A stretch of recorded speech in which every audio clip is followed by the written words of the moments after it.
le prince Harry ne sera pas autorisé à porter un uniforme militaire lorsqu'il remettra des médailles aux anciens combattants à bord d'un navire de guerre à New York cette semaine.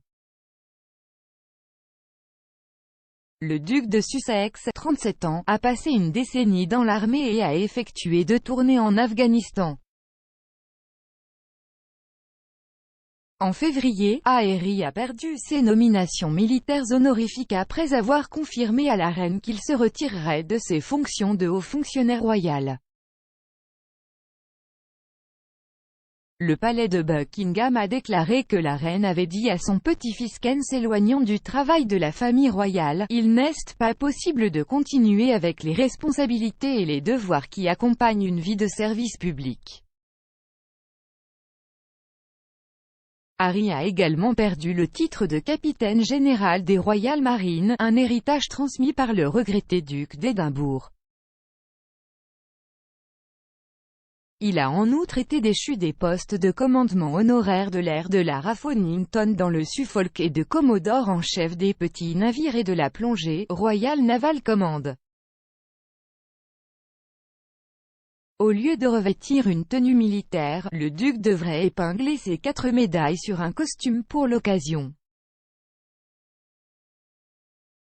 Le prince Harry sera l'invité d'honneur du Gala Salute to Freedom, organisé à l'Intrepid Museum de New York, la veille de la célébration de la Journée des anciens combattants par les États-Unis. Le gala reconnaît un leadership extraordinaire et honore les braves hommes et femmes qui servent pour la défense de notre nation. Le chanteur Jon Bon Jovi soutiendra Harry lors du gala, suite à plusieurs collaborations caritatives ensemble, organisées en soutien aux militaires. Cela inclut les Jeux Invictus, un événement dirigé par le duc de Sussex depuis 2014 pour les militaires blessés. La célébration du dévouement du personnel militaire intervient alors que la famille royale se prépare à marquer le jour du souvenir jeudi et le dimanche du souvenir ce week-end. La grand-mère de Harry, la reine, a toujours l'intention de diriger les hommages de la famille royale au cénotaphe de Whitehall le jour du souvenir dimanche, malgré les récentes annulations de ses engagements royaux.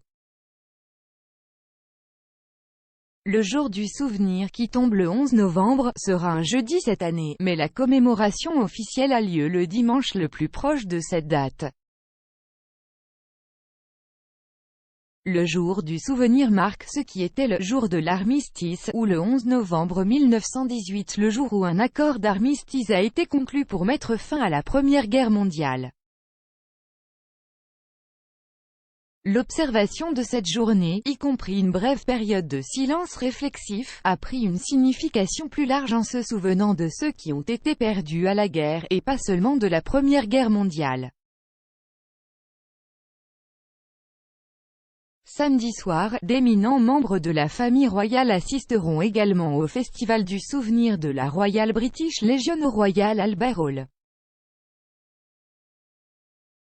Les membres de la famille royale ont également tendance à être présents aux événements pour marquer l'événement chaque année, y compris l'ouverture du Chant du Souvenir à l'abbaye de Westminster. Si elle est en mesure de le faire, la reine prévoit de diriger la célébration de la famille royale dimanche. Cependant, elle ne sera pas présente au Royal Albert Hall aux côtés d'autres membres de la famille royale samedi. Roya Nika, rédactrice royale du Times, et écrit « La reine, 95 ans, a l'intention de diriger les hommages de la famille royale au cénotaphe dimanche, dans ce qui devrait être son premier engagement public après plusieurs semaines de repos sur avis médical. »